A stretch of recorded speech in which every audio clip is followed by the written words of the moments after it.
ও যুবকরা, গার্লস স্কুলের সামনে গিয়ে এতিমের মতো বসে দেখো না। এই যুবতী একদিন হেরে যাবে, এই মহিলা একদিন হেরে যাবে। নতুন বিয়ে করেছ, নতুন সংসার শুরু করেছ, বাচ্চা কাচ্চা হয়ে গেছে। হঠাৎ করে বিয়াস থেকে সিংড়ার দিকে রওনা দিতে নিয়ে হোন্ডাটা খাদে পড়ে তোমার জীবন চলে গেল। তোমার বইয়ের কাছে সংবাদ চলে গেল, স্বামী মারা গেছি। সেন্সলেস হয়ে পড়ে থাকবে, খাবে না কয়েকদিন, বলবে জীবনে আর বিয়ের প্রয়োজন না, এরকম করে বলবে, কাঁদবে। কিন্তু 7 দিন 8 দিন পর চলে যাবে, খাওয়া দাওয়া শুরু হয়ে যাবে, স্বাভাবিক হয়ে যাবে। মাসখানেক পরে মুখের হাসিও ফুটতে থাকবে। 2 মাস 3 মাস 4 মাস যখন চলে গেল, আর 12 আশহুরিন ওয়া আশরা, 4 মাস 10 দিন পার হলে শোকটা চলে গেল। তোমার শ্বশুর বাড়ির লোকজন তোমার সেই বউটাকে নিয়ে চলে যাবে। তারা 7-8 মাস পর তারা জোর করে দেখবে মেয়েটার যৌবন আছে, বিয়ে সাথে অন্য জায়গায় দেওয়া দরকার, বিয়েও দিয়ে দেবে। বিয়ে যখন হয়ে যাবে, তোমার ওই বউটা যেটা তোমার খুব আপনজন ছিল, সেই বউটা অন্যের ঘরে যখন চলে যাবে, নতুন স্বামী পেয়ে সেই বউটাই বলে ফেলবে, তার বাপ মাকে জানিয়ে বলবে, মা বাবা তোমরা যে সিদ্ধান্ত নিয়েছো খুব ভালো সিদ্ধান্ত, কারণ আগের স্বামীর চাইতে এই স্বামী আমার আরো ভালো। এটাই হলো দুনিয়া। দুনিয়াতে আমার আপনজন বলতে কেউ নাই। আমার আপনজন যদি থাকি, দুনিয়া আখিরাতের সব জায়গায় আমার আপনজন বলতে একজনই আছেন, তিনি আমার, জোরে বলুন কে? আল্লাহ। ছেলে আপন অসম্ভব, ছেলে জব করে বাপরে সম্পদের জন্য, করে না? মা আপন অসম্ভব, সন্তান মাকে খুন করে, ঠিক কি না? আছে, কেউ আপন না। দিন শেষে আমার আপন কেউ না, আমার আপন কেউ না, সব আমার পর। একটু ডিপলি চিন্তা করলে দেখবেন কেউ না আমার আপন। অনেকের দাদা কিন্তু নাই, মনে আছে কিছু? ভালো করে রাখুন, মনে নাই তো কিসের মনে আছে? সামনে কবর, সে কবরে দাদা শুয়ে আছে, বহুদিন আগে 50-60 দাদার কবর বেঁচে খায়। আসতে কন কেন, আছে না নাই? দাদার কবর বেঁচে খায়। কবর ছিল জানে, এরপর কবরটা বেঁচে খায়। কে না এটা নাই, দাদার কবর নাই। আসেন এরকম এরকম নাতি আছে না নাই? কে বলছে আপন আমার? কেউ আমার আপন না। এই জন্য আপন জনের তালাশ করতে হবে। আমার এই সমস্ত ভুয়া সম্পর্ক বলবো আমি, কারণ এই সমস্ত সম্পর্ক হলো অস্থায়ী সম্পর্ক। বউটার সঙ্গে সম্পর্ক এটা আছে ভালো কথা, কিন্তু বউটাকে যখন ভালোবাসবো, কার জন্য বাসবো বলেন? আল্লাহর জন্য বাসবো। স্বামীটাকে ভালোবাসবো, কার জন্য বাসবো? আসিয়া তার স্বামীকে গ্রহণ করেছিলেন, আবার তার স্বামীকে প্রত্যাখ্যান করেছেন, কার জন্য? আল্লাহর জন্য।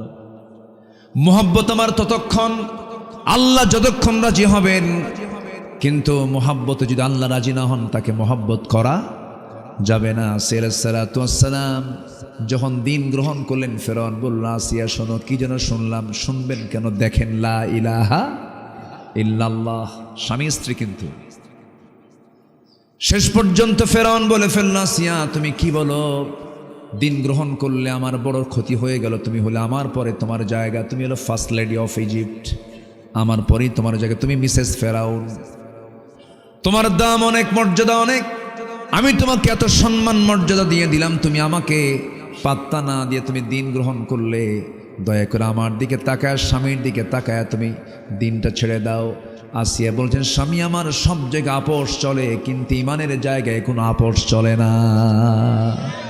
যেরকম সুবহানাল্লাহ, ইমানের জায়গায় কোনো আপোষ চলে না।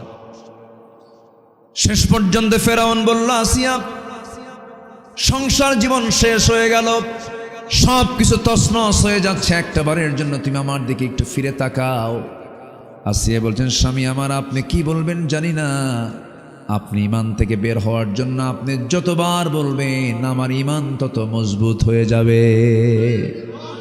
তুমি কি জানো আমি তোমাকে হত্যা করব? আসিয়া বলছেন, আমি আমার নাকের মধ্যে জান্নাতের ঘ্রাণ পাচ্ছি। সুবহানাল্লাহ বলবেন না? তার স্বামীকে ততক্ষণ মেনেছেন যতক্ষণ সে আল্লাহকে মেনেছে। আমি আমার স্ত্রীকে ভালোবাসি, কিন্তু স্ত্রী যদি নামাজ না পড়ে সেই ভালোবাসা কি কাজ করা উচিত না? তাকে শাসন করতে হবে। বউটাকে বলতে হবে, বউ আমার, এই যে দুনিয়ার জীবনে একই ছাদের নিচে দুজন থাকে, আমার যৌবন তোমাকে দিলাম, তোমার যৌবন আমাকে দিলা, এত গভীর সম্পর্ক মিশে গেলাম, তুমি কি চাও না আমার বউ একসঙ্গে জান্নাতে আমরা এই সম্পর্ক গড়ে তুলব? হ্যাঁ চাই। নামাজ পড়ো, পর্দা করো, দিন মেনে চলো। ছেলে মেয়েকে ডাক দিয়ে বলেন, বাবারে বিড়ি খাবি না, গাঁজা খাবি না, নেশা করবি না, অবৈধ সম্পর্ক গড়ে তুলবি না। বাপরে আমার কলিজার টুকরা ধন, এই যা বাপমার পিতা পুত্রের যে সম্পর্ক তুই কি চাস দুনিয়াতে শেষ হয়ে যাক না? জান্নাতের মধ্যে আমরা একসঙ্গে থাকতে চাই রে বাবা। ছেলে আয়, এদিকে আয়, বুকের মধ্যে জড়িয়ে ধরে বলবেন, দাওয়াতি কাজ করবেন, কারণ কু আনফুসাকুম ওয়া আহলিকুম নারা, নিজে বাঁচো, তোমার পরিবারকে জাহান্নাম থেকে বাঁচায় সবাই মিলে জান্নাতে চলে যাও। আল্লাহু আকবার বলেন। আল্লাহ পরিবারকে কত গুরুত্ব দিয়েছেন। পরিবারে আমরা খোঁজ নেই না তো, আমাদের দোষ আছে। আমার দেশের মায়েরা খুব সরল, ভালো। আমার দেশের মাদেরকে একটু ভালো করে নার্সিং করলে পরে তারা রাবিয়া বস্রির মতো হয়ে যেতে পারতেন, ভালো হতে পারতেন। কিন্তু কিছু পুরুষ আছে, দুষ্ট মার্কা পুরুষ আছে, আছে না নাই বলেন? নিজের বউটাকে পর পুরুষকে দেখাতে খুব পছন্দ করে। আছে কিনা? আছে কিনা বলেন? দেখবেন হুন্ডাই তুলে বউটাকে গোটা সিংড়াবাসীকে দেখায়। আছে না? আছে না? আছে না? আছে। তাও নর্মাল কোনো হুন্ডা না, R15 লেটেস্ট ভার্সন, যার প্যাসেঞ্জার সিট হলো 3 তলা আর ড্রাইভিং সিট হলো আন্ডারগ্রাউন্ড। ঠিক আছে না? হ্যাঁ, একদম নিচে বসে থাকে হলো স্বামী, আর বউটাকে একদম 3 তলায় উঠায় দেয়, লাল লিপস্টিক লাগায়া, লাল শাড়ি পরায়া, চুলটা ছেড়ে দিয়া বলে, ওঠো হুন্ডায়। এদিকে হুন্ডার আওয়াজটা কম, আওয়াজ কমে তো সবার নজরে পড়বে না। যেদিক দিয়ে ধোঁয়া বের হয়, স্যালেঞ্জারে যেটা পাইপ, যেটা ওটা সরায় দেয়। এখন আর হুন্ডা না, এখন হয়ে গেছে হেলিকপ্টার। দিল একখান টান, একদম বিয়াস থেকে একদম সিংড়ার চলন বিলের গেট পর্যন্ত এক টানে যখন যাচ্ছে চলে, তখন সবার তো নজর ওইদিকে যাবেই। যাতে কি এরকম করে বউ দেখানো কিছু লম্পট মার্কা স্বামী আছে না নাই? আসতে বলবেন না, আছে না নাই? আচ্ছা, এগুলো জাহান্নামের কাজ। এগুলো কিসের কাজ? জাহান্নামের কাজ। আমার বন্ধুগণ, আসিয়া আলাইহিসসালামের কথা যখন আসলোই বলেই মূল আলোচনার দিকে আস্তে আস্তে চলে যাব। আমাকে সময় দিচ্ছেন তো নাকি আপনারা? খুব ভালো মানুষ আপনারা। হ্যাঁ, ফজর পর্যন্ত, হিয়া হাত্তা মাতলাইল ফজর। আচ্ছা ঠিক আছে, আপনারা থাকবেন, আমি চলে যাব। আমি কি আর মানা করতে পারি আপনাদের? আপনারা থাকতে চাইলে তো থাকতে দিতে হবে। মহতামিম সাহেব, আপনি একটু থাকার ব্যবস্থা করে দিয়ে। খুব ভালো, আলহামদুলিল্লাহ। আমি তো ভয় পেয়েছিলাম যে কুয়াশায় আমি দেখতে পাচ্ছি না, কুয়াশা মোটামুটি কেটে গেছে। বিকালবেলা বৃষ্টি হয়েছে, কিন্তু অনেক জায়গায়। এখানে কি হয়েছে জানি না, বৃষ্টিও হয়েছে। খুব চিন্তায় ছিল কমিটিরা আয়োজন করলে যে কি টেনশন হয়। হার্ট বিট কমে না বাড়ে, খালি বাড়ে। খুব কঠিন দায়িত্ব এই মাহফিল কমিটির উপরে পড়ে যায়। আল্লাহ তুমি তাদের সব কিছুকে সহজ করে দাও। জোরে বলি আল্লাহুম্মা আমিন। সম্মানিত ভাইয়েরা, আসিয়া আলাইহিস কি স্বামীর কাছে আপোষ করেছেন? আসতে কয়, আপোষ করেছেন? আপোষ করেননি, কারণ ইমানের সাথে কারো আপোষ নাই। শেষ পর্যন্ত আসিয়া বলে ফেলেন, স্বামী আমার, আমি জানি আপনি আমাকে হত্যার হুমকি দেখাচ্ছেন, কোনো টেনশন নাই, মরে যাব আমি। জল্লাদ সামনে রেডি হয়ে গেল, করাত দিয়ে তার শরীরটা দুভাগ করে ফেলবে। জল্লাদ সামনে করাত নিয়ে দাঁড়ায় গেছে। করাত যখন কপালে ঠেকায় দিয়েছে, তখন আসিয়ার চোখে পানি চলে আসছে আল্লাহর ভয়ে। আল্লাহকে বলে, আল্লাহ আমার কপালে করাত লেগে গেছে, আমি দুনিয়া থেকে মনে হয় বিদায় হয়ে যাব। এমন সময় আসিয়া একটা দোয়া করেছিলেন, যে দোয়াটা 4000 বছর আগের দোয়া। সেই দোয়াটা আল্লাহ রাব্বুল আলামিন কোরআনে কারীমের মধ্যে কোট করেছেন, যেন আমরাও সেই দোয়াটা পড়ি। সেই দোয়াটা করি। কি সুন্দর দোয়া দেখেন, এত সুন্দর দোয়া পৃথিবীর কোনো ব্যক্তি পড়তে পারে নাই। সোজা কথা হুবহু ইমরাতে ফিরাউনের আসিয়ার দোয়াটা হুবহু আল্লাহ রাব্বুল আলামিন কোরআনের মধ্যে তুলে ধরলেন। তিনি কি দোয়া করেছেন? রব্বি বিনিলি ইনদাকা বাইতান ফিল জান্নাহ ওয়া নাজ্জিনি মিন ফিরআউনা ওয়া আমালিহি। আল্লাহ তুমি আমাকে ফিরআউনের অত্যাচার থেকে বাঁচাও। আল্লাহ তুমি আমাকে আমার জন্য বানিয়ে দিবে, রব্বি বিনিলি আমার জন্য বানায় দিবে, ইনদাকা তোমার কাছে, ও আল্লাহ তোমার কাছে, বাইতান একটা ঘর, ফিল জান্নাত জান্নাতের মধ্যে। আল্লাহ বড় জান্নাত চাই না, বেশি ঘরও চাই না, তুমি আমাকে ছোট্ট একটা ঘর দিবা, সেই ঘরটা হতে হবে তোমার ঘরের দেওয়ালের সাথে। যেরকম সুবহানাল্লাহ। আসিয়া আল্লাহকে দূরে রেখেছেন না কাছে রেখেছেন? আমরাও আল্লাহকে দূরে রাখবো না কাছে রাখবো? আমার সবচেয়ে বড় সাক্ষীকে, আমার সবচেয়ে বড় আপনকে, আমি যদি আল্লাহকে সবচেয়ে বেশি আপন মনে করি, কোনোদিন আমার দ্বারা কি কোনো গুনাহ হবে নাকি? কোনো পাপ হবে নাকি? পাপ লজ্জা হয়ে যাবে, আল্লাহ তুমি তো আমার দেখে ফেলবা, এই পাপ করা যাবে না। আল্লাহকে আমরা সাক্ষী যদি বানাতে পারি, আল্লাহকে যদি আমরা সবচাইতে বড় কাছের মনে করতে পারি, আমার দ্বারা কোনো পাপ হবে না। আসিয়া আলাইহিস সালাতু ওয়াস সালাম তিনি এই দোয়াটা করলেন, দুনিয়া থেকে বিদায় নিলেন, দু টুকরা হয়ে শহীদ হয়ে গেলেন। দুনিয়াবাসীকে জানায়া দিলেন, ও দুনিয়াবাসী, আল্লাহকে মোহাব্বত করতে গিয়ে জীবন তেমন করে দিতে হয়। জোরে বলি সুবহানাল্লাহ। আমার বন্ধুগণ, আমরা দুনিয়া ছেড়ে চলে যাচ্ছি যখন তখন। এই যে এখানে বসে আছেন, 1 বছর পর এতগুলো মানুষের মধ্যে 2-1 তো মারা যেতেও পারে, হতে পারে না?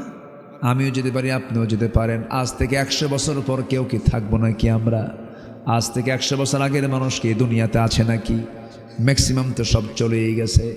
আজকে সকালবেলা সংবাদ আসলো আমার কানে, আমার সবার ছোট চাচা যান, সবচেয়ে ছোট কাকা যিনি, ছোট চাচা যান স্ট্রোক করেছেন। স্ট্রোক করে হসপিটালে ভর্তি হয়েছেন, বুকের মধ্যে ধক করে উঠল হারে। এই তো মানুষের জীবন। হসপিটালে আছেন, মিনি স্ট্রোক করেছেন, কথাগুলো এলোমেলো হয়ে যাচ্ছে, শিশুর মতো হয়ে যাচ্ছে। আমার বন্ধুগণ, যে আমরা দাপটগুলো দেখাই, আমরা যে অহংকারগুলো দেখাই, মুহূর্তের মধ্যে সব চূর্ণ করে দিতে পারেন তিনি আমার কে? আমার বন্ধুগণের জন্য, আখিরাতের জন্য আমরা কিছু পাথেয় সংগ্রহ করব। ফেরাউন কি সমস্যা? কোথায়? ও রাস্তায় না? রাস্তায়। হ্যাঁ, আল্লাহু আকবার।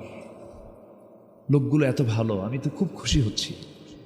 এত রাত হয়েছে, কেউ তো নড়াচড়া করে না। বাড়ি যাবেন না আপনারা?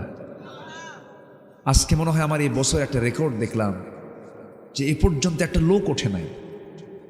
হ্যাঁ, এটা একটা কিন্তু বিশাল সৌন্দর্য আপনাদের বলি আলহামদুলিল্লাহ। এখানে একটা ডায়াবেটিসের রোগীও মনে হয় নাই। থাকবে কেমনে বলেন? এই চলন বিলে, এই বিশাল বিল, হাঁটা ছাড়া উপায় আছে? আর হাঁটলিকের ডায়াবেটিস কাছে আসে নাকি? আসে না। বলি আলহামদুলিল্লাহ। এই যে মুরব্বী বসে আছেন, কোনো নড়াচড়া নাই, আছে, কোনো টেনশন নাই। শীতের রাত, চাপ তো একদিকে থাকে, ঘুম তো নাই, নিম্নচাপ তো লেগেই থাকে, তাও তো নড়াচড়া নাই। কত সুন্দর বসে আছেন, বলি আলহামদুলিল্লাহ। অনেক ভালো। আমরা সময় দিচ্ছি তো, আমরা সময় দিচ্ছি তো ইনশাআল্লাহ। আচ্ছা, আমরা কি জান্নাত পেতে চাই না? সবাই কি জান্নাত পেতে চাই? তাহলে টিকিট কাটতে হবে কিসের? জান্নাতের। বলেন কিসের? বলেন বলেন বলেন। সেই টিকিটটা পাওয়া যাবে কোথায়? কোন কিতাবে পাওয়া যাবে? কোরআন থেকে টিকিটটা নিয়ে নিতে হবে, নিয়ে সঠিক গন্তব্যে যেতে হবে। আপনি টিকিট কেটেছেন ট্রেনের, নাটোর থেকে যাবেন ঢাকা, কিন্তু ট্রেনের টিকিটটা কাটা আছে হলো চিলমারি, কুড়িগ্রাম। আপনার ট্রেন কি ঢাকা যাবে? যাবে না। টিকিট সঠিক করতে হবে। আর টিকিট সঠিক না বেঠিক হলো, এটা প্রমাণ করে দেবে কোন কিতাব? কোরআন। কোরআনটা জানার দরকার আছে না নাই? আসতে বলবেন না, আছে না নাই? সকল শেখার আগে কি শিখবো আমরা? কোরআন শিখবো। শুধু এই কোরআন না শেখার কারণে আমার দেশে চোর বাটপার বেড়েছে। আপনার ছেলে হাফেজ যদি হতো, আমার দেশের এমন শিক্ষা ব্যবস্থা যদি থাকতো যে হাফেজ ইঞ্জিনিয়ার, হাফেজ ডাক্তার, হাফেজ জজ, হাফেজ এসপি, হাফেজ ডিসি, দেশটা জান্নাতের টুকরা হয়ে যেত। তাহলে প্রথম শেখা কি দরকার? কি দরকার? কি দরকার বলেন? কোরআন দরকার। পদ্মা সেতুর মতো একটা বিশাল একটা বড় প্রজেক্ট আমার দেশে সম্পূর্ণ হয়েছে বিগত সরকারের আমলে, প্রশংসার দাবি রাখে। পদ্মা সেতুর উদ্বোধনে বাংলাদেশের কত ভালো ভালো হাফেজ আছে, যাদের তেলাওয়াত শুনে কাবা শরীফের ইমামরা কান্দে। কাবা শরীফের ইমামরা কান্দে যাদের তেলাওয়াত শুনে। হাফেজ জাকারিয়া, সালেহ আহমদ তাকরিম, নাজমুস সাকিম, আমি এদেরকে আমার এক মাহফিলে দাওয়াত দিয়েছিলাম। তেলাওয়াত গুলো কি যেন ওহী নাজিল হচ্ছে, কোরআনের যেন আল্লাহ পাক ওহী নাজিল করতেছে। কোরআনের সুর হচ্ছে পৃথিবীর শ্রেষ্ঠ সুর, কোরআন সহি করে পড়া ফরজ। অথচ পদ্মা সেতুর উদ্বোধনে কোনো হাফেজকে দাওয়াত দেয়নি, কোনো কারি সাহেবকে দাওয়াত দেয়নি। বিসিএস ক্যাডার একজন সূরা রহমান তেলাওয়াত করতেছে, শয়তানও কয় ওর তোরছে আমার তেলাওয়াত ভালো আছে। জানেন না? আপনারা জানেন না? আজকে ইউটিউবে গিয়ে সার্চ দিবেন পদ্মা সেতুর তেলাওয়াত, দেখবেন যে হ্যাঁ তেলাওয়াত কি করছে মাশাআল্লাহ। লজ্জা নাই তো এদের? লজ্জা থাকলে কি এগুলো করতো বলেন? আল্লামা সাঈদী, আমার বুকটা ফেটে যায় জানেন। কি সম্পদটা, কি সম্পদটা আমরা হারিয়েছি। কত অবাধ্য সন্তান তার ওয়াজ শুনে মার পা ধরে মাপ চেয়ে বলছে, মা ভুল করছি, সাঈদীর ওয়াজ শুনলাম, আর তোমার সঙ্গে জীবনে বেয়াদবি করব না। কত আদব পেয়েছে তার ওয়াজ শুনে মানুষ, কত পথ হারা পথ পেয়েছে। একটা আদর্শ নাগরিক তৈরির তিনি ছিলেন একটা ম্যাজিক। তার বক্তৃতার কি প্রভাব ছিল।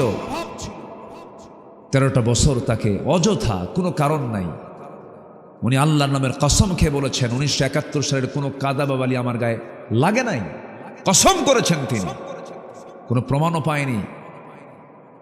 সম্মানিত বন্ধুগণ, সম্মানিত ভাইয়েরা, সেই লোকটাকে 13টা বছর কষ্টে রেখে শেষ পর্যন্ত পরিকল্পিতভাবে সাজানো নাটক তৈরি করে সুস্থ মানুষকে জেলখানা থেকে বের করে হসপিটালে ভর্তি করায়া চিকিৎসার নামে পয়জনিং করে, বিষ প্রয়োগ করে আবু হানিফা রহমতুল্লাহ আলাইহির মতো তাকে দুনিয়া থেকে বিদায় করে দেওয়া হয়েছে।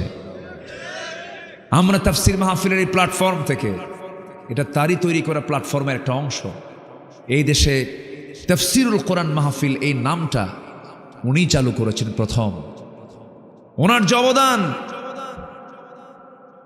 সেই লোকটাকে দুনিয়া থেকে বিদায় করলো যারা, এই তাফসীর মাহফিলের প্ল্যাটফর্ম থেকে সুস্পষ্ট ভাষায় জানান দিতে চাই, অবিলম্বে ওই হত্যাকারীদের গ্রেফতার করে চূড়ান্ত শাস্তি নিশ্চিত করা হোক। রাজি আছেন কারা কারা? হাত উঁচু করে দেখান মুসলমান।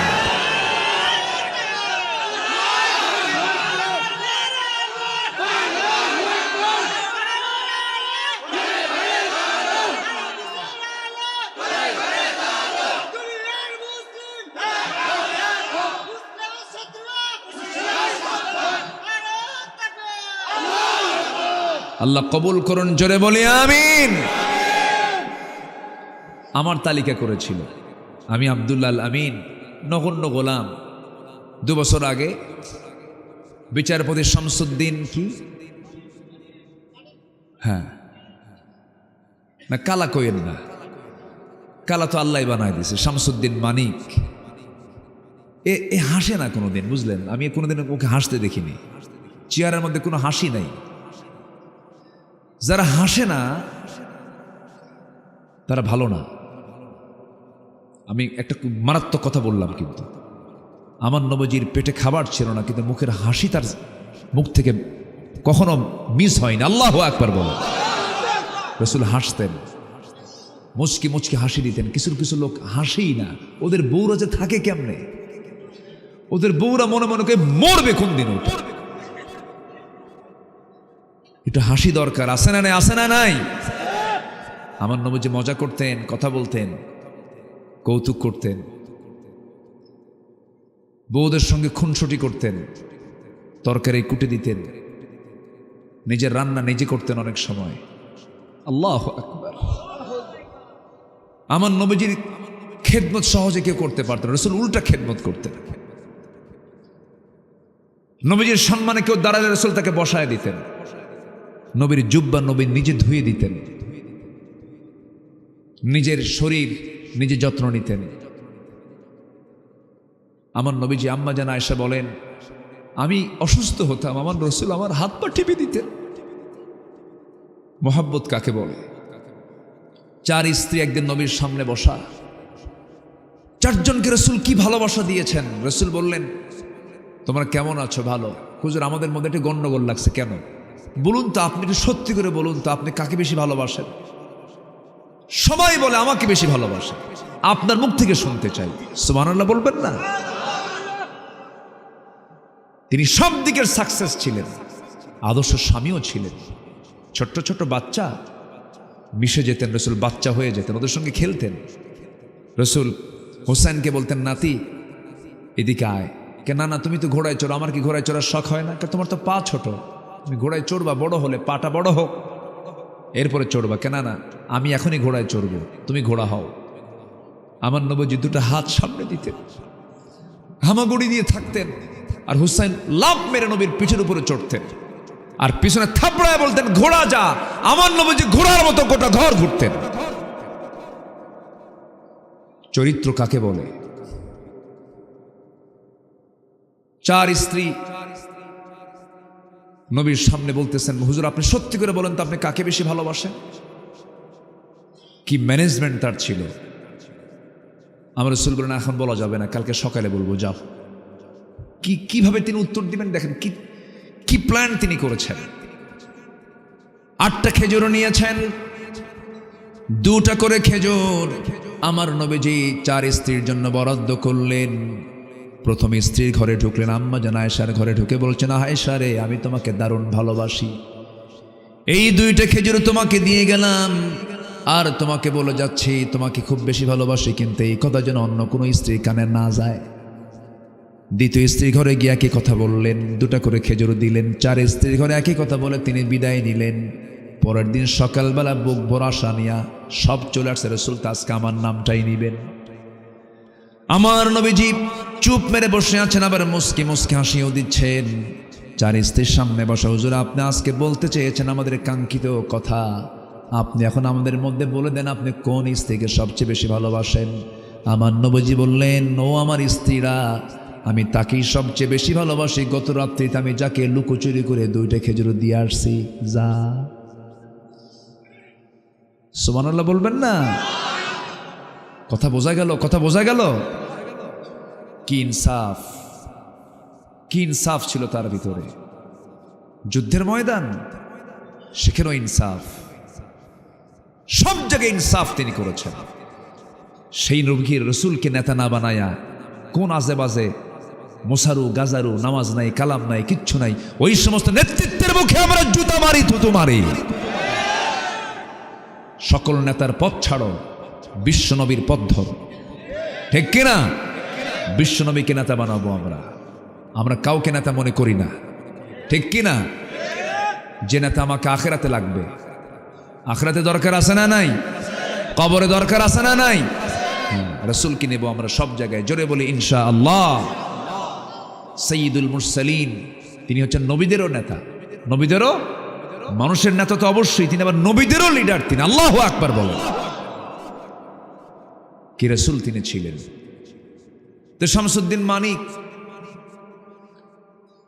মামলা দিছে, 116 জন আলেমের তালিকা করছে, আমরা নাকি রাষ্ট্রদ্রোহী। 2 বছরও যায় নাই, আলেমদের তালিকা করো, 2 বছরও যায় নাই। পালানোর জন্য সিলেট পছন্দ করছে। সিলেট হয়ে কি কয়, ত্রিপুরা হয়ে অথবা গুয়াহাটি হয়ে দিল্লি চলে যাবে। আপা বসে আছে ওই জায়গায়, চলে যাবে, কিন্তু পারে নাই। সিলেটবাসী তাকে খুব সুন্দর আপ্যায়ন করেছে, কলার পাতা দিয়েছিল, শুয়ে থাকেন। কোর্টে নেওয়ার সময় আরো সুন্দর আপ্যায়ন করেছে, বিসি শুদ্ধ আউট করছে। একটা আলেমের বিরুদ্ধে এত বড় বেয়াদব, এটা সে নিজে বলে প্রাউড করে, আমি নিজে ফাঁসির রায় দিয়েছি। সম্মানিত বন্ধুগণ, ক্ষমতার বড়াই করা যাবে না, জুলুম করা যাবে না। টাকা পয়সা হাজার হাজার কোটি টাকার মালিক, দেশের শীর্ষস্থানীয় একজন ধনী, চিন্তা করেন পালানোর জন্য রাস্তা পাচ্ছে না, নৌকায় চড়ছে, দাড়িটা কাটছে। জানেন না আপনারা, জানেন না দাড়ি কাটছে।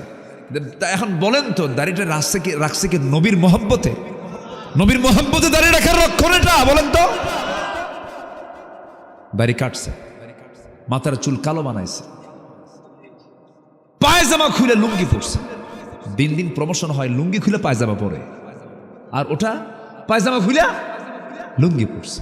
দিন দিন প্রমোশন হয়, শার্ট খুলে মানুষ পাঞ্জাবি পরে, ও পাঞ্জাবি খুলে শার্ট পরছে, গেঞ্জি পরছে। গেঞ্জি পুরা বন্ধু একখান নিয়া আইনমন্ত্রীকে নিয়ে নৌকায় চড়ছে। নৌকার বেড়ে না, কোস্টগার্ড ধরে কয়, স্যার আপনাকে চিনছি, চলেন থানায় চলেন। আইনমন্ত্রীকে, আমি কি একা আসছি এখানে? আমি তো জামাতের সাথে আসছি। কিসের সাথে আসছি? আমি তো একা আসি নাই, আমার সাথে আরেকজন আসছে। কে? কই যে বসে আছে, কে চেনা তো যায় না, মাথার চুল কালো। লোকটা কে? তরকারি বিক্রেতা মনে হয়। কে লোকটা? কে ভালো করে দেখো, ওটাই দরবেশ। সম্মান।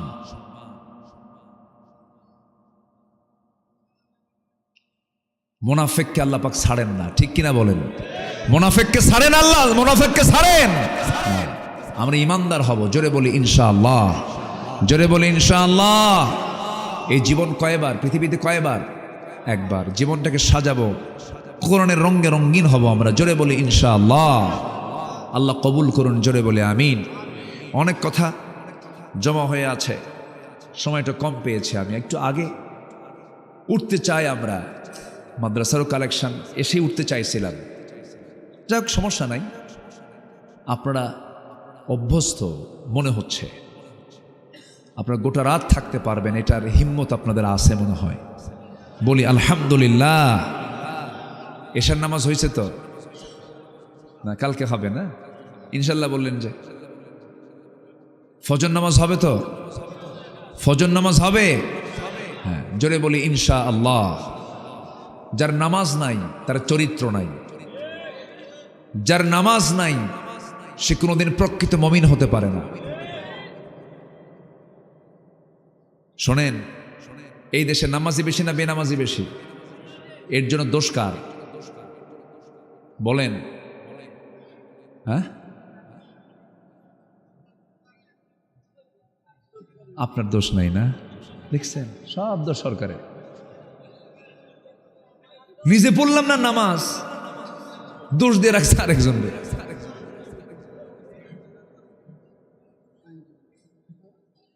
কয় যে আমি চুরি করি কেন? আল্লাহ কি দেখে না? দেখছেন, দেখছেন কি লক্ষ্য করতেছেন? আমি ভালো হই না কেন? আল্লাহর কি নজর নাই? আল্লাহ একটু আমাকে ঠিক করে দিলিতে হয়ে যায়। উল্টা দোষ কারে দেয়? আল্লাহরে দেয়। এখান থেকে উঠতেছে একজন, কি ব্যাপার? রেকর্ড তো ভঙ্গ হয়ে গেল। ও ছোট্ট বাচ্চার সাথে আছে, থাক সমস্যা নেই, জরুরত আছে। কিন্তু না, আমরা শুধু নিজেকে দোষী করব তাও নয়, দোষ আছে। যদি ৭১ থেকে নিয়ে এই ২০২৪ সাল পর্যন্ত যারা ক্ষমতায় ছিলেন, তারা যদি বলতেন আমরাও নামাজ পড়ব, জনগণকে নামাজ পড়াবো, এদেশের নামাজি সব হয়ে যেত। আসতে কোন কেন? নামাজি মানে রাষ্ট্রে নামাজ যদি প্রতিষ্ঠা করতে হয়, নামাজ কায়েম করতে হলে নামাজি সরকার দরকার। কি সরকার দরকার বলেন? কিন্তু এ পর্যন্ত আমরা যে সরকারগুলো পাইছি, এরা কেউ কি নামাজের কোনো বিল সংসদে উত্থাপন করেছে? মদের বিল, আজ থেকে মদের বিল, বেশ্যাবৃত্তির বিল, বলেন বলেন কি ছিল? কি ছিল না? সিনেমার বিল, সিনেমার বিল এনেছে, বেশ্যাবৃত্তির বিল এনেছে, মদের বিল এনেছে, মদ, জুয়ার বিল টেনেছে, সুদের বিল টেনেছে। এমন মুসলমান নামাজের বিল টানে নাই। কথা কি বুঝতেছেন আপনারা? কথা কি বোঝা যায়? এই কথাগুলো বুক উঁচু করে আমাদেরকে বলতে দেয়নি তো, তবুও বলেছি, জেল খাটছি তো। 2018 সালে হঠাৎ করে বাড়ি ঘেরাও করলো, সাদা পোশাক টোশাক পইরা ফেরেশতারা আসলো। পোশাক তো সাদা, যে হতো ফেরেশতাই কব, আর কি কব। ধরে নিয়ে যে করলো কি, থানায় নিয়ে গেল। থানায় গেলাম, ওসি বলে, হুজুর আপনাকে দেখে আমার চোখের পানি, ভাল লাগতেছে না, ধরতে চাইনি, ধরতে বাধ্য হলাম হুজুর, কি করবেন? চাকরি করি, চাকরি বাঁচান তো ফরজ। আমি বললাম ইমান বাঁচান তো নফল। আজকে যদি এই প্রশাসন যদি একটু শক্ত হাতে মোকাবেলা করত, এই 2000 ছাত্রের শহীদ হওয়া লাগতো না। বুকটা ফেটে যায় আমার, জানেন? আপনি মুগ্ধের মাকে কি জবাব দিবেন বলেন? যার বাচ্চা মরে সে বোঝে। শহীদ আবু সাইদের বাপ মাকে আপনি কি সান্ত্বনা দিবেন বলেন? আবু সাইদকে আপনি তার কোলে দিতে পারবেন? পারবেন না তো। আমি তার মার সঙ্গে দেখা করেছি, আবু সাইদের মা, আমি কথা বলেছি, তার বাবার সঙ্গে কথা বলেছি। শুধু চোখে পানি টলমল করে, কান্দে। মা তো এরকম করে হাজারো প্রাণ গেল, তার আগ দিয়ে যদি প্রশাসকরা যদি বলতো না, আমরা এই অনিয়ম দেখতে চাই না, এতগুলো জীবন যেত না। আপনি অন্যের প্রতিবাদ করবেন না, আপনার মধ্যে ইমানই নাই। সম্মানিত ভাইয়েরা, আমাকে ধরে নিয়ে চলে গেল, মামলা খান দিয়ে বলল, হুজুর নির্বাচন পর্যন্ত জেলখানায় থাকেন, মরা মানুষ এসে ভোট দিয়ে যাক। মরা মানুষ ভোট দেয় না, মরা মানুষ ভোট দেয় নাই, ভোট টোট দিয়ে চলে গেছে। আমি ঢুকলাম জেলখানায়, এক মুরব্বী আমার দিকে সালাম একখান দিয়ে বলে, হুজুর আপনি জেলখানায় আসছেন, খুব খুশি হইলাম। আমি কই বাপরে বাপ, এটা আবার কেমন কথা? ঢুকলাম জেলখানায়, আমার খুব খুশি হইলাম। ব্যাপারটা কি? বললাম, চাচা আপনি খুশি হলেন কেন? বাবা ওয়াজ শুনতে যাই, দূর থেকে ওয়াজ শুনি, এত শখ, মোসাবা করব, দেখা করব, পারি না। কি সুন্দর ধরা দিলেন, কি বুঝতে পারছেন কি? খুব খুশি হয়ে গেছে, বুড়া মানুষ তো। তো বললাম, চাচা আপনার মামলা কি? এই 85 বছর বয়সে বলতেছে, আমার নামে না বোমা হামলা দিছে, বোমা হামলা, বিস্ফোরক মামলা দিয়েছে। 85 বছর বয়স। বলেন তো, ওই বুড়া হাতে বোমা মারতে গেলে কি অন্যের মাথায় লাগবে না ওনার মাথায় পড়বে? এই হলো অবস্থা। সম্মানিত বন্ধুগণ, সব দেখেছি আমরা। কেউ চালিয়েছে 25 বছর দেশ, কেউ চালিয়েছে 16 বছর, কেউ চালিয়েছে 9 বছর, কেউ চালিয়েছে 2-3 বছর। সব দেখা শেষ। মুসলমান নামাজের বিল পর্যন্ত টানে নাই, সব দেখা শেষ। আগামীর দেশ আমরা দেখতে চাই কোরআনের দেশ।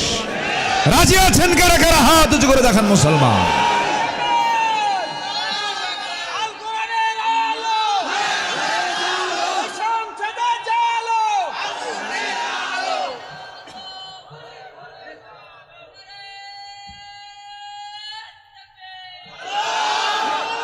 আল্লাহ কবুল করুন, জোরে বলি আমিন। সূর্য আমাদের ক্ষতি করে না কল্যাণ দেয়? সূর্য আমাদের ক্ষতি করে না উপকার করে? সূর্যের ক্ষতি পাই না উপকার পাই? ওই সূর্যের রব কে? ওই চাঁদের রব কে? এই কোরআন কে নাজিল করেছেন? এটার কি ক্ষতি হবে? এটা আসলে কি ক্ষতি হবে? জাতিকে এটাই বুঝান গেল না। জাতি বিড়ি পাইলে ইমান বেছে, বিড়ি পাইলে কি বেছে? ইমান বেছে। বিড়ির কাছে ইমান শেষ। হাই রে বিড়ি খায় জাতি, ওরে বাপরে বাপ। শীত আসলে আরো বেসামাল হয়ে যায়, প্রতি টানে তৃপ্তি আনে, এক টানে ধোয়া 3 তালা আছে না? নাই আছে, খায়, চরম খাওয়া খায়। অর্থমন্ত্রীরাও এই 53 বছরে প্রত্যেকটা বাজেটই বিড়ির দাম বাড়াইছে, কিন্তু ধন্যবাদ তাদেরকে। প্রত্যেক বাজেটই বিড়ির দাম বাড়ে। যারা বিড়ি খায় তারা কয়, প্রয়োজনে বাড়ি বেছে খামু, তুই বাড়া। ঠিক আছে না চাচা?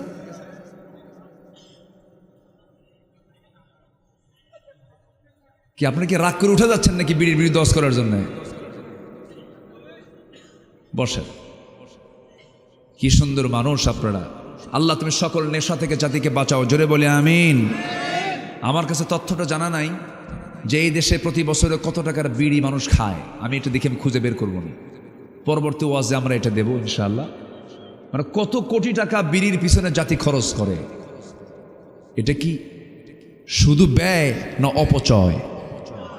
আল্লাহ মনে হয় হিসাব নেবে না, আল্লাহ মনে হয় হিসাব নেবে না, আল্লাহ হিসাব নেবে না। আপনি ধোঁয়া দিয়ে উড়ায় দিবেন টাকা, আর আল্লাহ আপনাকে ধরবে না। সুম্মা লাতুসআলুন্না ইয়াওমাইযিন আনিন নাঈম। আপনি আল্লাহ দিছেন আপনাকে ফ্রেশ লাঞ্চ, আপনি বিড়ি খেয়ে লাঞ্চ পচায় ফেলবেন, দোষ আল্লাহর। লাঞ্চ দিল কে? পচালো কে? আল্লাহ। আল্লাহ পচাইছে কে? বিড়ি খায় পচাইছে। অবশ্যই জবাব দিতে হবে কার কাছে? আবার মাহফিলে এসে প্রশ্ন করে কি জানেন, হুজুর বিড়ি খাওয়া কি জায়েজ আছে? মানে উনি জায়েজের চেষ্টায় আছে। আবার সবাইকে 5 ওয়াক্ত নামাজ পড়তে রাজি আছেন? আমরা আগামীতে দেখতে চাই নামাজি পরিবেশ। যে নেতা আসবে আপনার কাছে বলবেন তুই নামাজ পড়িস, তুই কি নামাজ চাস? হ্যাঁ। তোর সরকার কি নামাজ চায়? তোর দল কি নামাজ চায়? সরকারের নামাজ কায়েম করতে চাস? হ্যাঁ, ইয়েস। তুমি কি নিজে নামাজ পড়ো? না। তুমি কি নামাজ কায়েম হোক চাও? না। জুতা পেটা করবেন, জুতা পেটা, স্ট্রেট হয়ে যাবেন। বউ ঠকা ঠকছি, আমরা ঠকতে চাই না।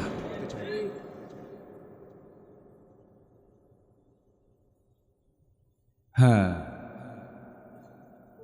বাস। আল্লাহ কবুল করুন, জোরে বলি আমিন। 5 ওয়াক্ত নামাজ পড়বেন কারা কারা, একটু হাত তুলে দেখান দেখি।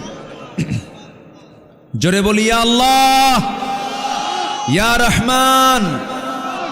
আমাদেরকে 5 ওয়াক্ত সালাত আদায় করার তৌফিক তুমি আল্লাহ দিয়া দাও।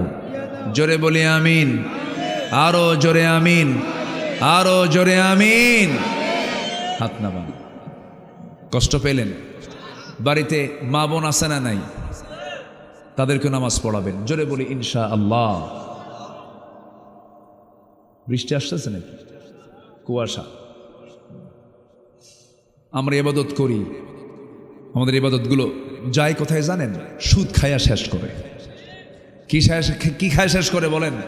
সুদ। সুদ কি সিংড়ায় আছে? না। সুদ আছে? এই সময় কি উঠবেন না, যে উঠবে ভাববে ওটাই সুদ খায়। বসেন। এই তো আর কিছুক্ষণ, আমি আর কিছু সময় শুধু ফিনিশিং দেব, একটু বসেন না, কেউ উঠবেন না। সুদ ওয়াজ করে কোনোদিন বন্ধ হবে বলেন তো? আইন করে বন্ধ করতে হবে।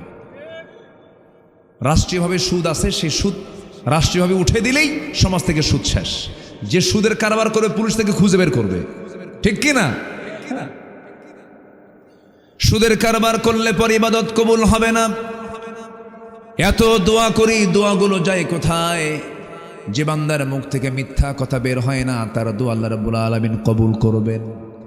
মুখটাকে পবিত্র রাখবো আমরা, মিথ্যা কথা না বলে মুখটাকে পবিত্র রাখবো আমরা।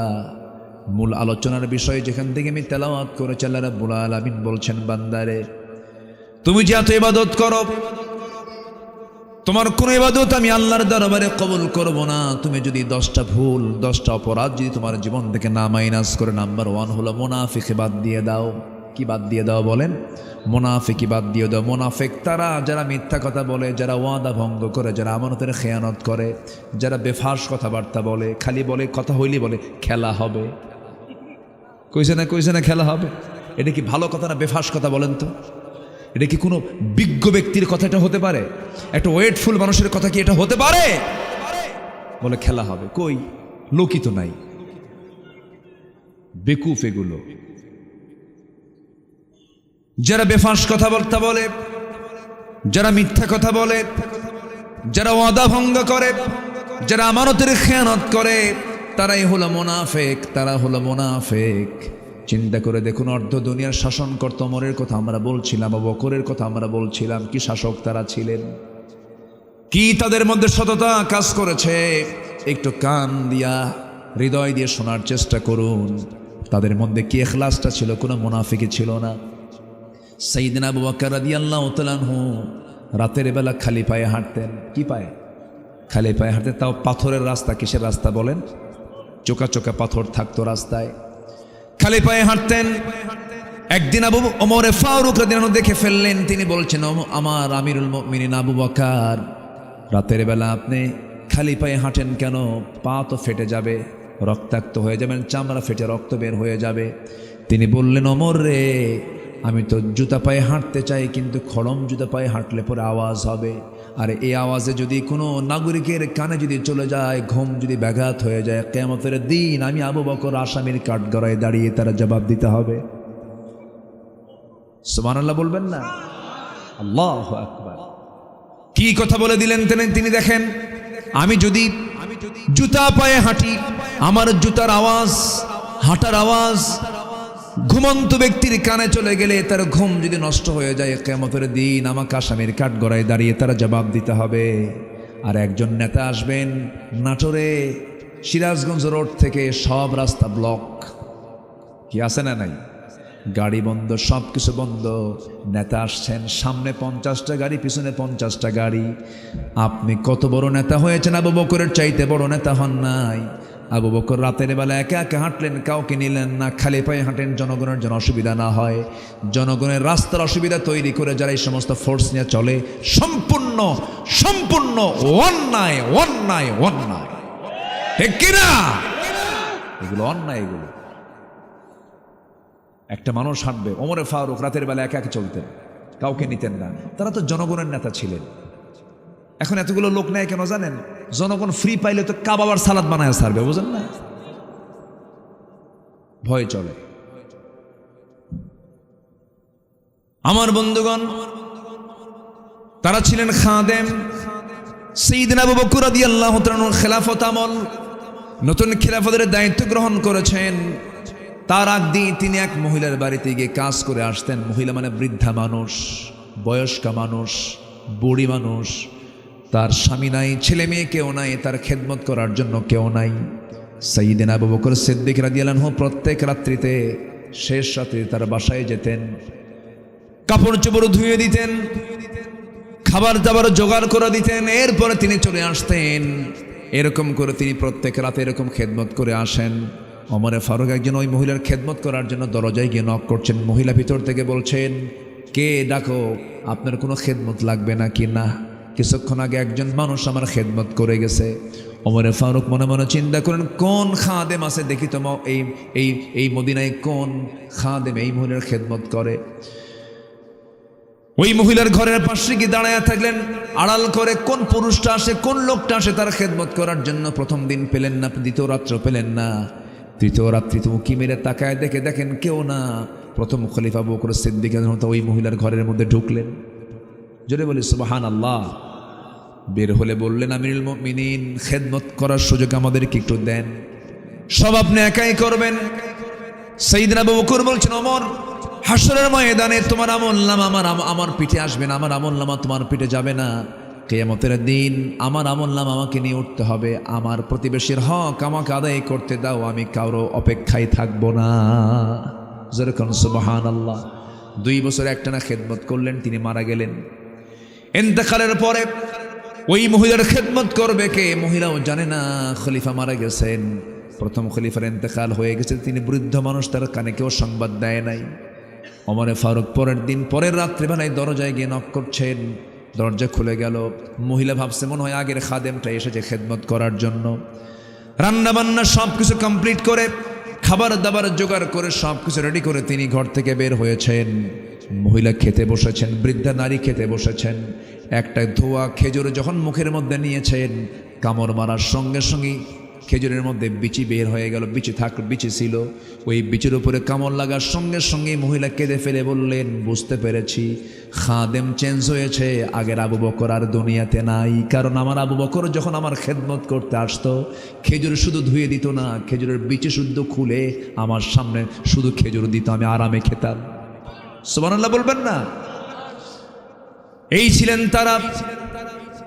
জনগণকে তারা ভয় পেতেন, এই জনগণ যদি আমার পক্ষে আল্লাহর সামনে না রায় দেয়, আমাকে জাহান্নাম যেতে হবে। জনগণকে তারা আমানত মনে করেছেন, জনগণকে তারা বড় আমানত মনে করেছেন। ওমরে ফারুক একদিন কাঁদতে কাঁদতে বলছেন, তোমরা কি জানো ফোরাত নদীর তীরে একটা কুকুর যদি অনাহারে মারা যায়, কি অনাহারে মারা যায়? কুকুর কি মারা যায়? কুকুর যদি অনাহারে মারা যায়, ইরাকের রাস্তা খারাপের কারণে গর্তের মধ্যে যদি উটের পা পড়ে, উটের পা যদি ভেঙে যায়, আমি ওমর ওই কুকুর কেন মারা গেল, উটের পা কেন ভাঙলো, আমাকে তার জবাব দিতে হবে আল্লাহর আদালতে। কি চিন্তা তারা লালন করেছেন, কি চিন্তা নিয়ে তারা চলেছেন। কোন এক রাতের কথা আমার মনে পড়ে গেল। সাইয়েদনা ওমর ফারুক রাদিয়াল্লাহু আনহু একটা রাতে তিনি বের হলেন প্রতিবেশীকে দেখার জন্য, নিজের অঞ্চলকে দেখার জন্য।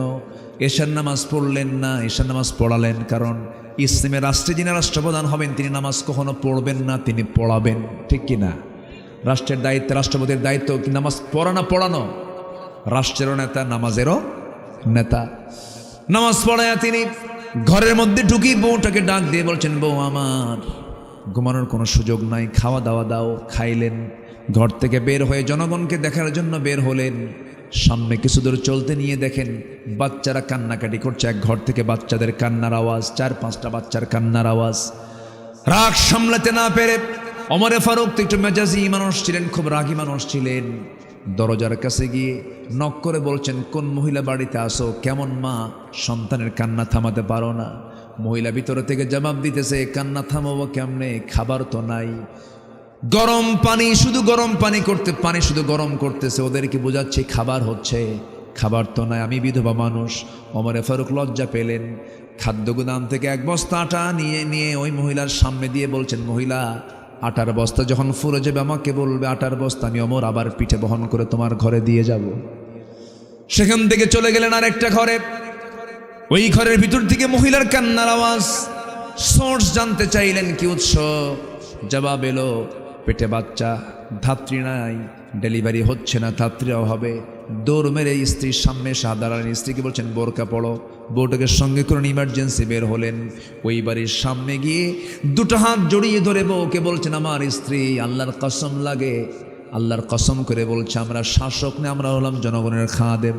ভিতরে একটা মহিলার পেটে বাচ্চা, ডেলিভারি হচ্ছে না, ধাত্রী নেই, গভীর রাতে আমি কাকে ডাকবো?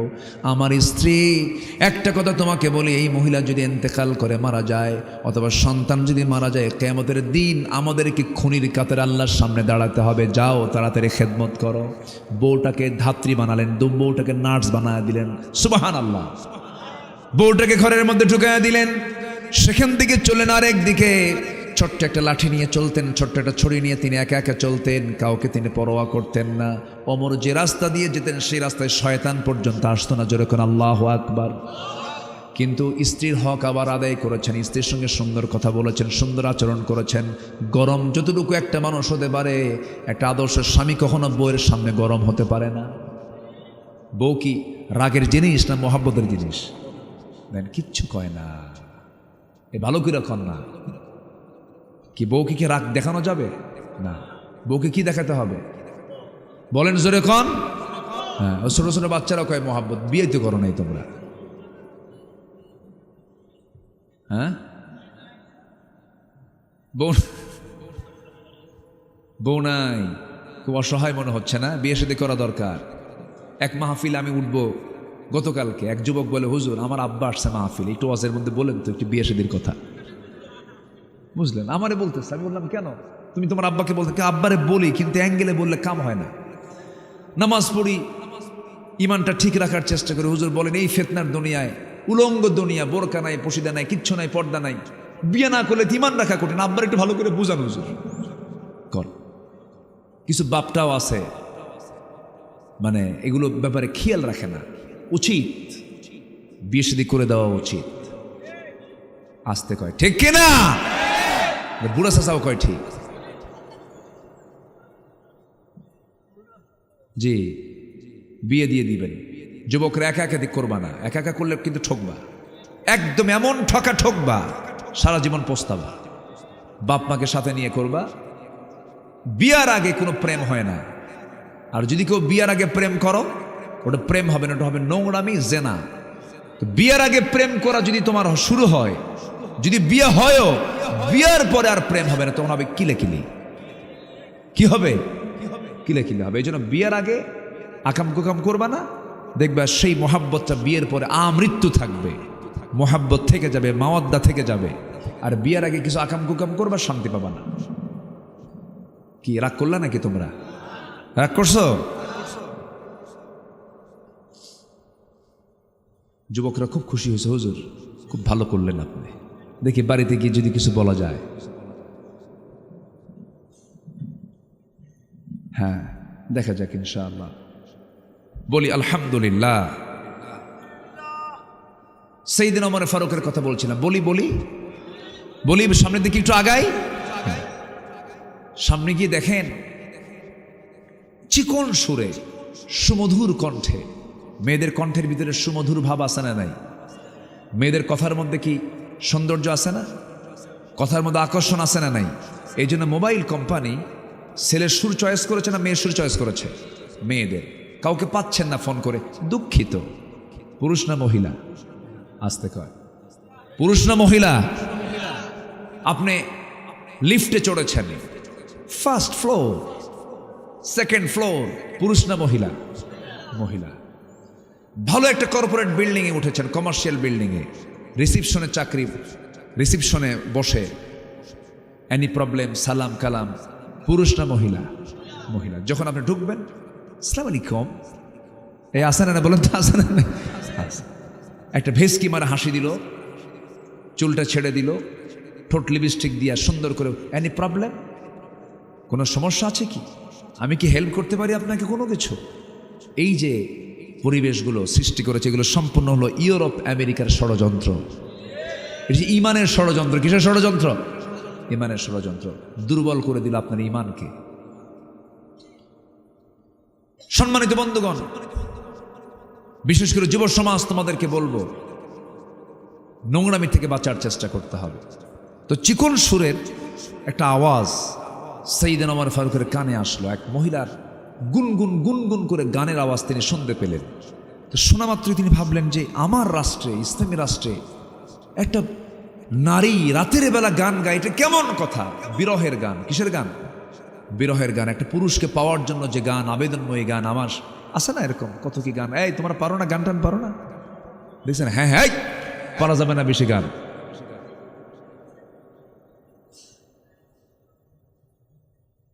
বিরহের গান যখন গাচ্ছিল মহিলা, সাইয়েদনা ওমর ফারুক রাদিয়াল্লাহু তাআলা আনহুর কানে যখন চলে গেল, তিনি খেপে গেলেন। উৎসটা খুঁজলেন, কোন বাড়ি থেকে এই গানটা আসে। সেই বাড়ির সামনে গিয়ে দাঁড়ালেন, দরজায় নক করলেন। কে ভিতরে? কে গান গায়? কিন্তু ভিতর থেকে কোনো আওয়াজ নাই, থেমে গেছে, কোনো আওয়াজ নাই, কোনো গান নাই। দরজায় ডাক দিলেন, দরজাও খোলে না। পিছন দিকে চলে গেলেন, পিছন দিকে গিয়ে আস্তে করে দরজা না খোলার কারণে বেড়াটা টানলেন, খেজুর পাতার বানানো বেড়ার ঘরে টান মারলেন, ভিতরে ঢুকে পড়লেন। ঢুকে পড়ে দেখেন মাথায় কাপড় দেওয়া পর্দার পরিবেশ নিয়ে একটা মহিলা দাঁড়ায় আছে, সামনে একটা প্রদীপ জ্বালানো, মহিলার সামনে দাঁড়ানো। সাইয়েদনা ওমর ফারুক বলেন, মহিলা তুমি ইসলামী রাষ্ট্রের ভিতরে কেন গুনগুন করে বিরহের গান গাও? তুমি কি আল্লাহর কালাম পড়তে পারো না? নামাজকে পড়তে পারো না? মহিলা ওমর ফারুককে না চিনতে পেরে বলে, আপনার পরিচয় আমি জানি না, তবে আমি ভুল করেছি, আমি গান গিয়ে আমার অপরাধ হয়েছে একটা। কিন্তু আপনি আমার ঘরের মধ্যে যে ঢুকলেন, আমি তো দরজা খুলি নাই, আমার স্বামীও ঘরের মধ্যে নাই। আপনি আমার ঘরের মধ্যে পিছন দিক দিয়ে ঢুকে দোষ করেছেন মোটে 4টা। আমি দোষ করলাম একটা, আপনি করলেন 4টা। কি কি দোষ বলো? নাম্বার 1, সালাম দিছেন নাকি না? নাম্বার 2, আপনি অনুমতি নিয়েছেন নাকি না? নাম্বার 3, আপনি দরজা না ঢুকে আপনি আমার বেড়া ভাঙলেন, আমার সম্পদ নষ্ট হলো। নাম্বার 4, আপনি একজন পরপুরুষ, আমি একজন পরনারী। যদিও পোশাক পরেছি পর্দার, কিন্তু আমার পর্দার খেলাফ একটু হলেও হয়েছে, আমি আপনাকে ছাড়বো না। সাইয়েদনা ওমর ফারুক নিজের পরিচয় সম্পূর্ণ গোপন করে বলছেন, মহিলা তুমি কি করবা বলো? আপনি কি চেনেন ওমর রেকে? আপনি কি ওমর রে চেনেন নাকি? আগামীকালকে সূর্যোদয় হওয়ার সঙ্গে সঙ্গে আমি আপনার বিরুদ্ধে মানহানির মামলা দায়ের করবো ওমরের আদালতে। কার সামনে কয়? কার সামনে? সাইয়েদনা ওমর ফারুক শুনতেছেন আর মনে মনে চিন্তা করছেন, হারে কি কয় রে। এবার বলতেছে, তুমি যে লোকটার সামনে গিয়ে আমার বিরুদ্ধে তুমি মামলা দেবে, আমার জানা মতে সেই লোকটা ওমর, লোকটা তেমন ভালো না। নিজের কথা কি ভালো বলা যায় নাকি? বলে ফেলেন লোকটা অমর তো ভালো না। মহিলা বলে দোষ তো আরেকটা যোগ হলো, দোষ আরেকটা কি হলো, যোগ হলো। আপনি অমরের বিরুদ্ধে কথা বলা মানে আপনি বড় অপরাধী। এই দুনিয়াতে একমাত্র যোগ্য শাসক যদি একজন থাকেন তিনি হচ্ছেন ওমরে ফারুক রাদিয়াল্লাহু তাআলা আনহু। ওমর মাথা নিচু করে চোখের পানি ফেলে ফেলে বলে, আল্লাহ এই বান্দারই দোয়া তুমি আল্লাহ কবুল করে না।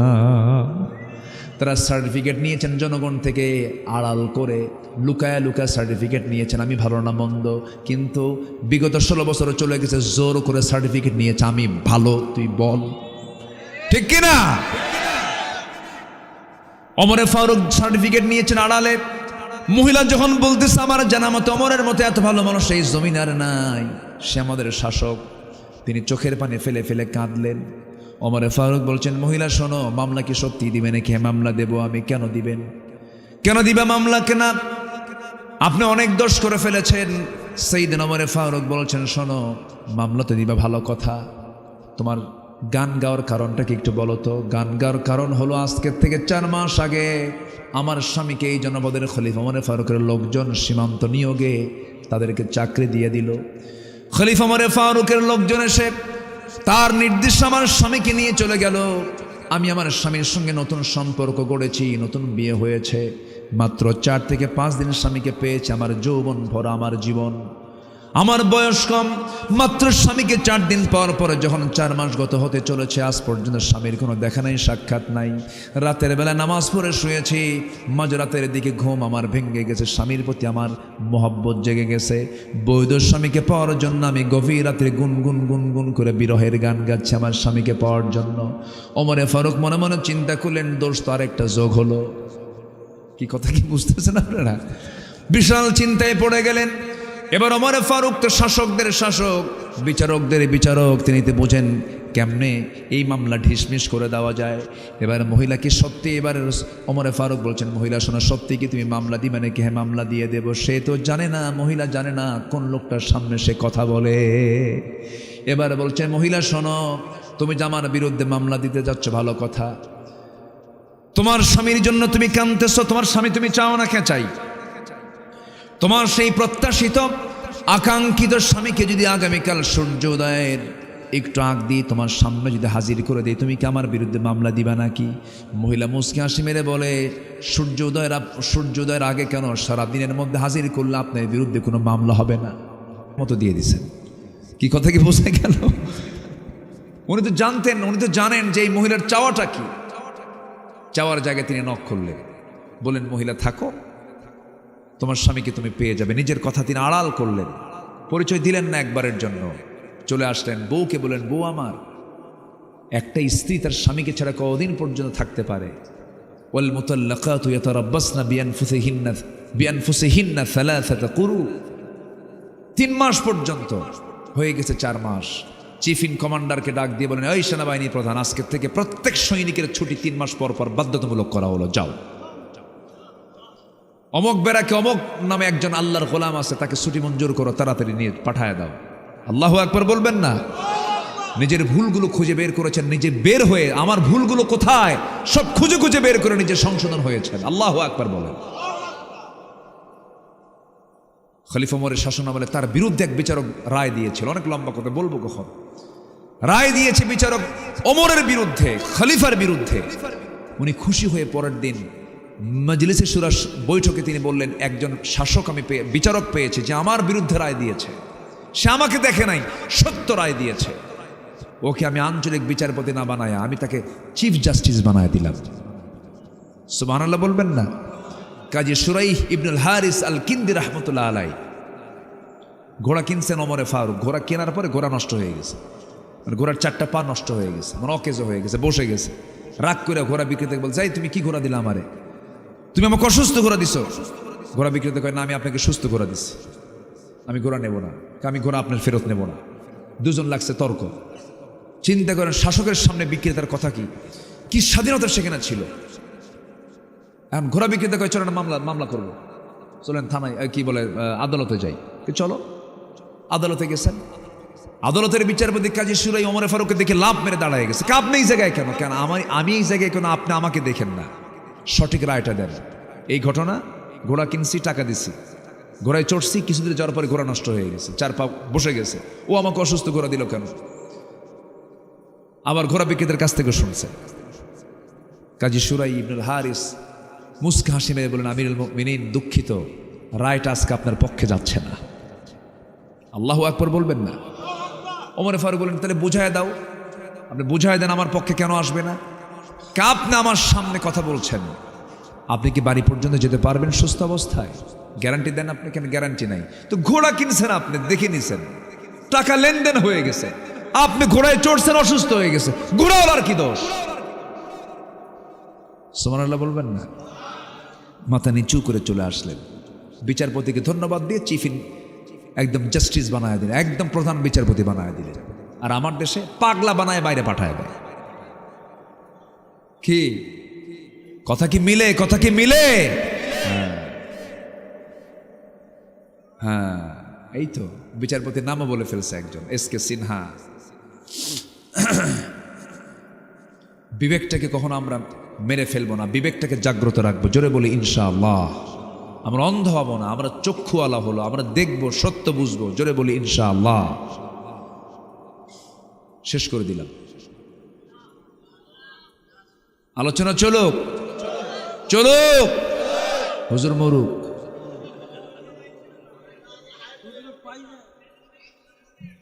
এত সুন্দর মানুষ আপনারা, আমি খুবই আনন্দিত জানেন, আমি খুবই খুশি হয়েছে আপনাদেরকে পেয়ে। আলহামদুলিল্লাহ বলেন, জোরে বলি আলহামদুলিল্লাহ। তাহলে মুনাফিকি করবো আমরা? মুনাফিকি করব? ইবাদত কবুল হবে না মুনাফিকি করলে, ইবাদত কবুল হবে না নামাজে অলসতা করলে। 10টা অন্তরায় ইবাদত কবুলের, 10টা অন্তরায়, 10টা অপকর্ম যার মধ্যে থাকবে তার কোনো ইবাদত কবুল হবে না। কার কথা? আসতে বলবেন না, কার কথা? এর মধ্যে 1 নম্বর হলো মুনাফিকি করা। কি করা বলেন তো? মুনাফিকি করা। মুনাফিক তো সিংড়ায় নাই। নাম্বার 2 হচ্ছে নামাজে অলসতা করব না আমরা। সবাই কি নামাজ পড়তে রাজি আছেন তো? নামাজ হচ্ছে সকল ইবাদতের মূল। এটা মূল, একদম একটা মানুষের বডি মাথা থেকে পা পর্যন্ত মূল জায়গা কোনটা বলেন তো? বলেন, মূল জায়গা কি? মাথা। তেমনি সকল ইবাদতের মূল কি? নামাজ। মূল কি? নামাজ। নাম্বার 3, আল্লাহ এবং রাসূলের সঙ্গে যারা অবদ্ধতা করবে তাদের কোনো ইবাদত কবুল হবে না। আচ্ছা, নাম্বার 4 হলো আল্লাহর সঙ্গে যদি কেউ শিরিক করে তার কোনো দোয়া কবুল হবেই না, তার কোনো আমলই কবুল হবে না। দেখবেন আমার দেশের কিছু লোক আছে, মাজার দেখলে ওর মাথা খারাপ। ট্রাক নিয়ে যাচ্ছে, মাজার সামনে পাইছে, বস ড্রাইভারকে বলে, থামান, চাকা বাস্ট হবে, মাজার শরীফ। সামনে মাজার পাইলো, কসকসে একখান 500 টাকার নোটটা নিয়ে মাজারে দিয়ে বলল, বাবা আমার দিকে নজর রাখো। কি কথা কি বুঝতেছেন আপনারা? নজর রাখবেন কে? আর নজর রাখার জন্য বলতেছে কারে? বাবার। ওর ইমান আছে, ওর ইমান আছে, ওর টাকাও শেষ, ওর ইমানও শেষ, দুটাই শেষ। কি টানটা দেয় কি! খাজা দিল করে তাজা, ইসমে জালাল গাজার কলকি খাওয়া হালাল। যেরকম নাউজুবিল্লাহ। বদমাইশ কিন্তু এগুলো বদমাইশ কিন্তু কম না, এদের সংখ্যাও কিন্তু আছে, বেশ আছে। আল্লাহ তুমি এদের অনিষ্ট থেকে জাতিকে হেফাজত করো। জোরে বলি আল্লাহুম্মা আমিন। আমার অনেকে বলে, হুজুর পীর ধরা কি? আমি কি সোট ধরা কি? আমি পীর বিরোধী না, কিন্তু আমি পীরকে মহাব্বত করি। আবার ভুল বুঝবেন না যে হয়তো আমার এই কথায় অনেকে কষ্ট পেতে পারেন। পীর অবশ্যই সম্মানের। শাহজালাল ইয়ামিনী শুয়ে আছেন সিলেটে, উনি কি পীর ছিলেন না? ছিলেন। রাজশাহীতে শুয়ে আছেন শাহ মাকদুম, বগুড়ার মহাস্থানগড়ে শুয়ে আছেন কি বলে শাহ সুলতান বলখি, খুলনায় শুয়ে আছেন খান জাহান আলী রহমতুল্লাহ আলী। সেই তুরস্কের মানুষ, কোথাকার মানুষ? রাশিয়ার মানুষ, ইয়েমেন থেকে এসেছেন শাহজালাল ইয়ামিনী। কোথাকার মানুষ? কোথায় এসে রাজা গৌর গোবিন্দ পরশুরামদের বিরুদ্ধে মোকাবেলা করে, রাজা পৃথ্বীরাজকে পরাজিত করে, খাজা মনিউদ্দিন চিশতি, উনি তো আওলাদে রাসূল, রাসূলুল্লাহর বংশের মানুষ তিনি। তারা ছিলেন প্রকৃত পীর।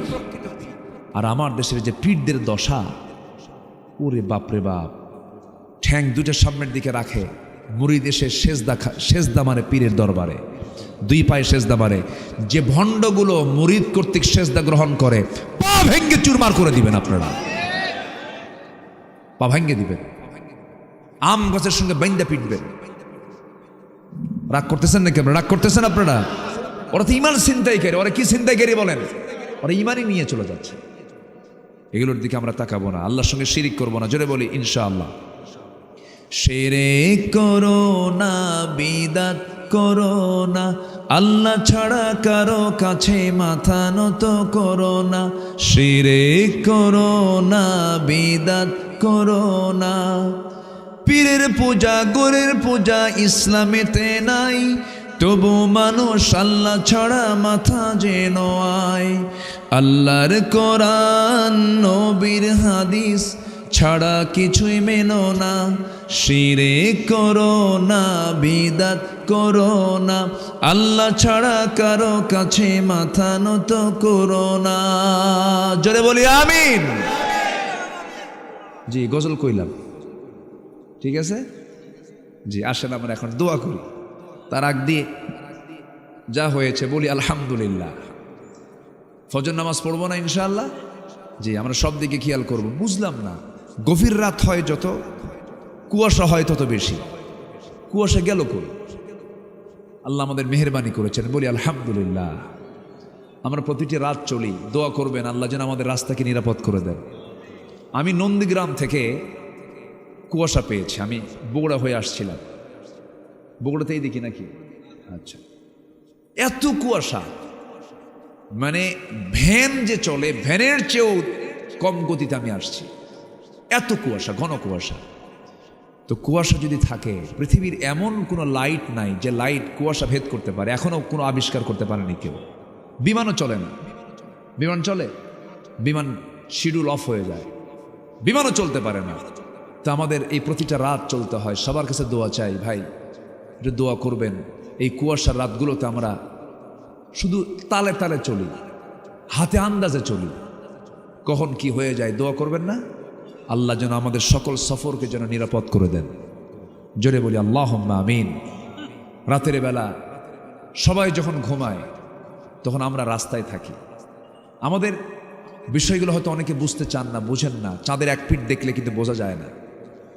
এই যারা আলোচক, রাতে 1টা-12টা বেজে যায় মাহফিল শেষ করে, ওই যে চললো 100 মাইল 200 মাইল, রাস্তায় শুধু ট্রাক দেখা যায়, ট্রাকের তলা থেকে আমাদের গাড়ি।